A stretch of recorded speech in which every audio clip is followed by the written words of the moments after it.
What if death isn't the end, but the echo of something you've always known?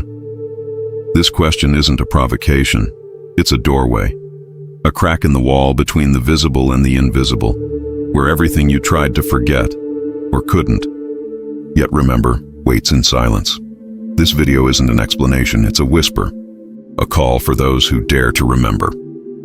In 1944, Carl Gustav Jung, founder of analytical psychology, slipped beyond the veil of this world during a near-death experience. But what he witnessed didn't make it into the textbooks, not because it lacked meaning, but because it held too much. For several weeks, Jung drifted between body and beyond, between the world of the living and a place he described as more real than anything he had ever known. But what exactly did he see? What did he touch on before being pulled back? This isn't a documentary. This isn't a theory. This is a relic. Each word, a key. And if something inside you stirs while watching, maybe it's not emotion. Maybe it's memory. Remember, Jung didn't return unchanged. He came back with a longing for something no one else could see. A light in his eyes that wasn't light. It was absence. He tried to tell us, but most only heard the surface. Today, we open what was hidden, the fragments of a journey that stretches through consciousness, time, and the soft veil of death. But be warned, what is remembered can never again be ignored. If you're watching this, perhaps it isn't about Jung. Perhaps it's about you. Because there are truths that can only be spoken in silence, and memories that awaken only when someone calls them forth with soul. What Jung saw when he crossed the line between life and death wasn't a vision. It was a mirror. And you, are you ready to look? Imagine opening your eyes and realizing the place around you doesn't belong to this earth. No walls, no ceiling, only a soft dome of light, dense and almost fluid. Jung described this awakening not as a dream, but as the beginning of a crossing he hadn't asked for. It was 1944. After suffering a heart attack, his body lay in a coma. But his consciousness was elsewhere, inside what he called a hospital in the sky, a place that floated above the earth, tended by silent, gentle beings. They weren't healing his body. They were tending to his soul. No words, only gestures, no pain, but presence. Every step he took wasn't down a hallway, but through a state of being. He came to realize this wasn't just a hospital. It was an archetype, the unconscious, reaching out to mend a shattered ego. This invisible hospital wasn't a place, it was a language. And here lies a hidden dilemma. Many of us only begin to listen to the soul when the body starts to scream. Have you felt it? That unexplained exhaustion, that nameless grief, that quiet sense that something inside you is slowly falling apart while the world around you says you're fine. Perhaps your soul was trying to admit you long before the fall, maybe those sleepless nights. That breathless ache, that urge to vanish, were invitations to the very same hospital. But you didn't hear them, because down here, there's too much noise. And for the soul to speak, the body often has to go quiet. Jung wasn't hospitalized. He was retrieved. And in that retrieval, he discovered that what we call a crisis may actually be the soul's deepest attempt to initiate healing. But the ego, fragile and afraid, fights back. It wants stability, routine, control. The soul wants truth. And to preserve what is eternal, sometimes the soul must allow the collapse of what is false. How many times did your soul try to admit you before the real breakdown? This isn't about illness. It's about symbols. It's about the dreams you've had. Long corridors, endless staircases, windows opening to nothingness. They weren't just dreams. They were invitations. Jung called it a hospital in the sky, but maybe it was more. Maybe it was a house of remembrance, where broken beings are gathered, where silence becomes medicine, where the ego, for a brief moment, steps aside, and healing begins. And perhaps You've already been there, but forgot, while your body never did, because every deep pain is a desperate attempt to bring you back. Jung didn't cheat death. He walked through the language of the unconscious, and when he returned, he was no longer the same, because once you've seen the invisible hospital, you can't unsee it. After the hospital, Jung was lifted even higher. He found himself looking down at the earth, not like a planet in a textbook, but like a living being. Blue, suspended in the black, breathing, radiating a light that didn't come from the sun, but from within. There was a peace in that vision, not comfort, but vastness, and in that vastness, something dissolved. He was no longer Jung, not a doctor, not a husband, not a thinker. He was just presence. There were no roles, no stories, no name.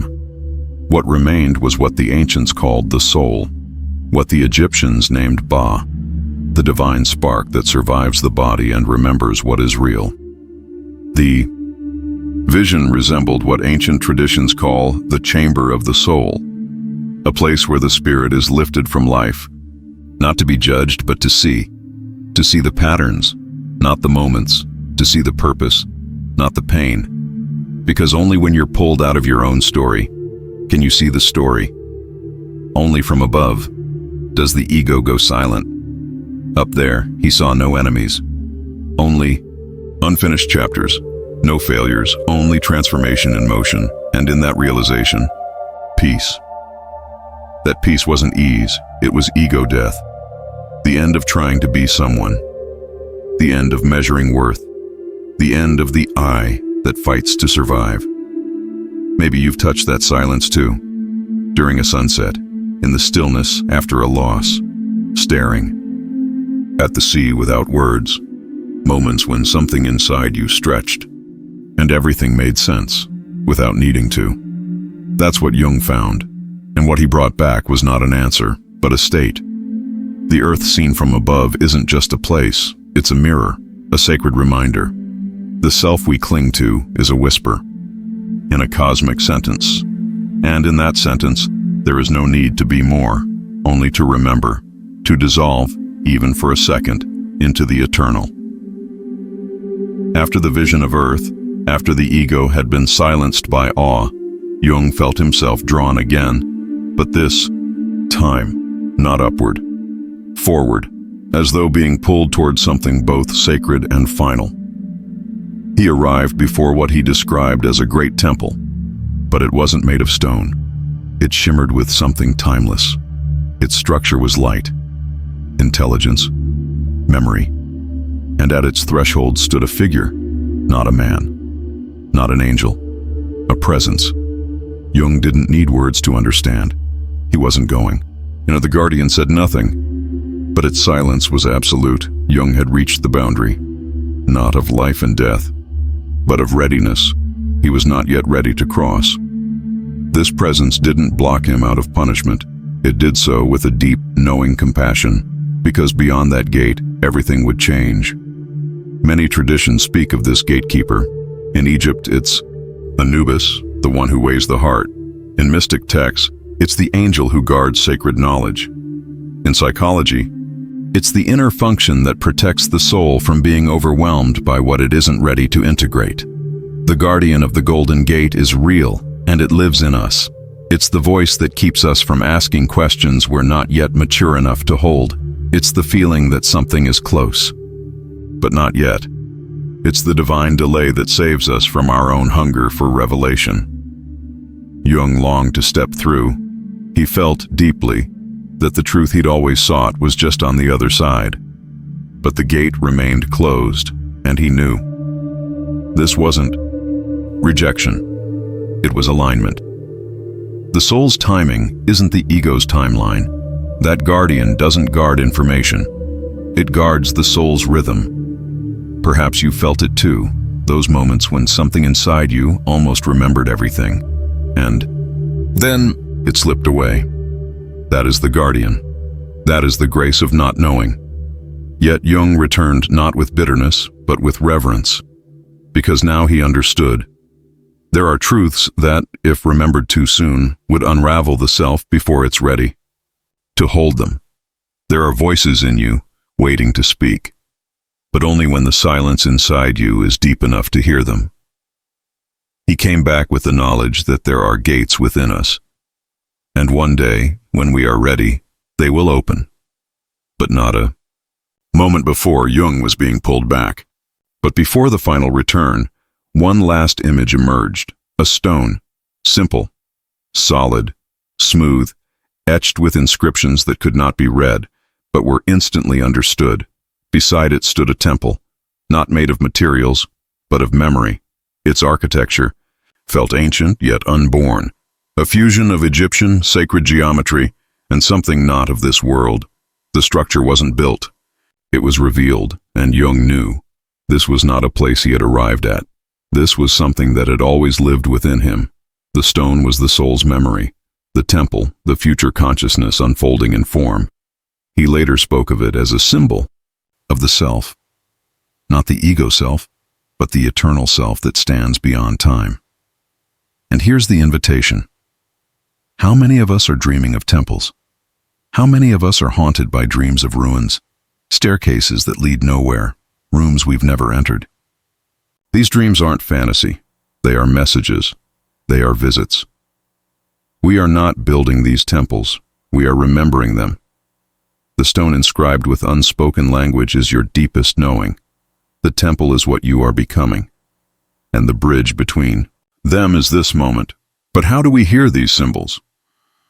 Jung taught us to respect our dreams, not analyze them into submission, but listen to them like ancient languages. So here's a small ritual. Find a space that feels sacred. It doesn't have to be beautiful, just true. Sit in silence, close your eyes, and ask gently, what part of me is already built, but not yet revealed? You may see nothing. You may hear nothing. That's okay. The temple often speaks in the form of absence.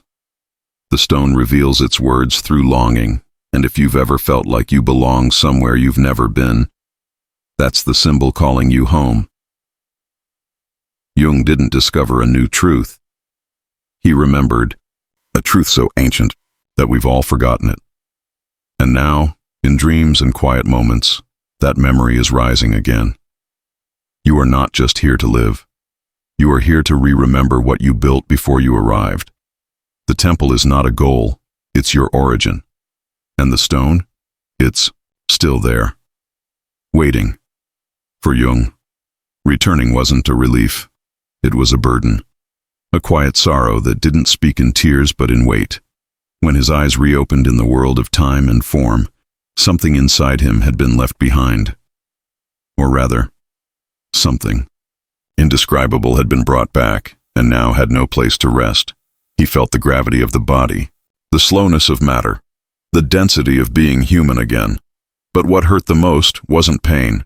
It was the absence of the eternal. He later described it not as grief, but as spiritual homesickness, a subtle exile. He had tasted a unity beyond duality. He had stood at the edge of a light that doesn't burn, but dissolves all separation.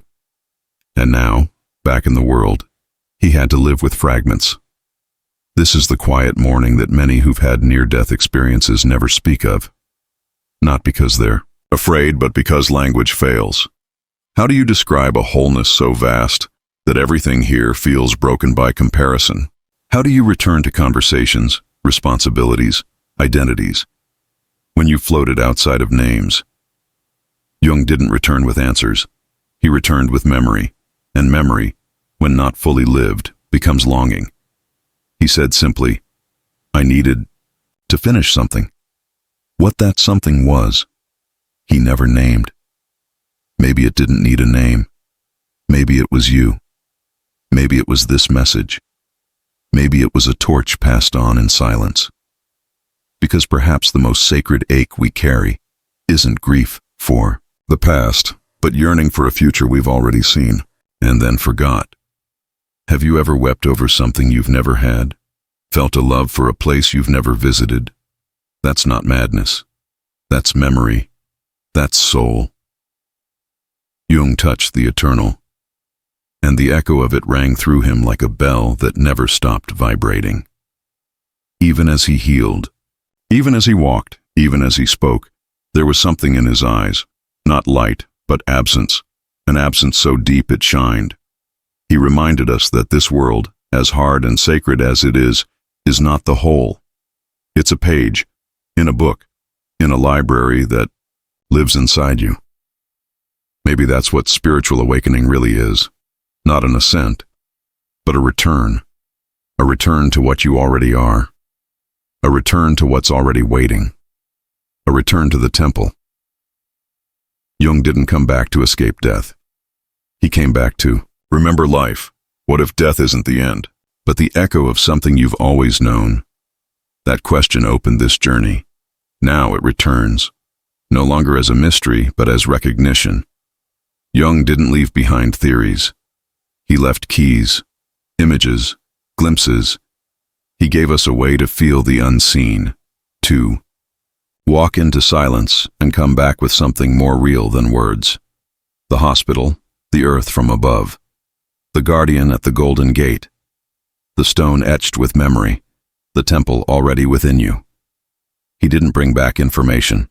He brought back invitation, an invitation to listen, to pause, to remember, and maybe to mourn, not just what you've lost, but what you once touched and had to leave behind.